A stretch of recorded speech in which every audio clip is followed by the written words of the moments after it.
শেখ মুজিবুর রহমানের কোনো কৃতিত্ব কোনো কালে ছিল না, আজও নাই, আগামীতেও থাকবে না। এদেশে মির্জাফরের পর যদি কেউ মির্জাফর হয়ে থাকে, বিশ্বাসঘাতক হয়ে থাকে, সে হচ্ছে শেখ মুজিবুর রহমান। যদি ইস্ট পাকিস্তান না হতো, পাকিস্তান ভাগ না হতো, আমরা ওই কলকাতাদের দাদাদের দ্বারাই শোষিত হতাম। আমি ধন্যবাদ দিতে চাই যে আজকে এখানে বসতে পারতেছি, বাংলাদেশ নামক একটা মানচিত্র পাইছি, এবং এই মানচিত্রের জন্য দ্বিজাতীয় তত্ত্বের জনক আল্লামা ইকবাল এবং কায়েদ আজম মোহাম্মদ আলী জিন্নাকে অন্তঃস্থল থেকে ধন্যবাদ দিই।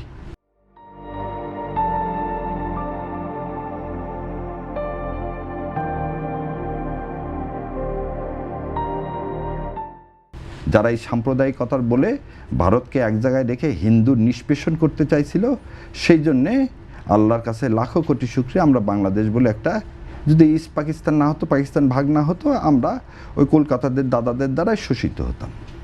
দ্বিতীয় কথা, যে ছেলেগুলো বলছে যে শেখ মুজিব বিশ্বাসঘাতক, আমি তাদেরকে সাবাস জানাই, অন্তঃস্থল থেকে ধন্যবাদ জানাই, এবং বলতে চাই এদেশে মির্জাফরের পর যদি কেউ মির্জাফর হয়ে থাকে, বিশ্বাসঘাতক হয়ে থাকে, এদেশের মানচিত্রকে ভুলণ্ঠিত করতে চায় এবং বাংলাদেশের স্বাধীনতার সার্বভৌমত্বকে বিসর্জন দিয়ে থাকে, সে হচ্ছে শেখ মুজিবুর রহমান।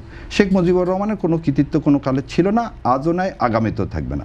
শেখ মুজিবুর রহমান এদেশের জন্য একটি ভারস্বরূপ, এবং সে ভারটা হচ্ছে একটা সাম্প্রদায়িক ধর্মনিরপেক্ষ মতবাদের যারা অনুসারী, যারা ভারতকে এদেশের আমাদের স্বাধীনতা সার্বভৌমত্ব কেড়ে নিতে চায়, তাদেরকে দিয়েই এই আধিপত্যবাদ, যে কথা অনেকের গায়ে লাগে, সে আধিপত্যবাদ কায়েম না। সেদিন হয়তো আমার ভাইয়েরা জানে, চেপে যায়। চিত্তরঞ্জন সুতার, ডক্টর কালিদাস, এদের অ্যাসাইনমেন্টটাই ছিল ইস্ট পাকিস্তান ভাগ হয়ে যাবে, তারপর পশ্চিমবঙ্গের সাথে বিলীন হয়ে যাবে। যদি বিশ্বাস না হয় কারো, সবাই যেন ওই যে রর বিষয়ে আবু রুস সাহেব বইটা লিখছেন, বইটা হচ্ছে একটু দেখেন।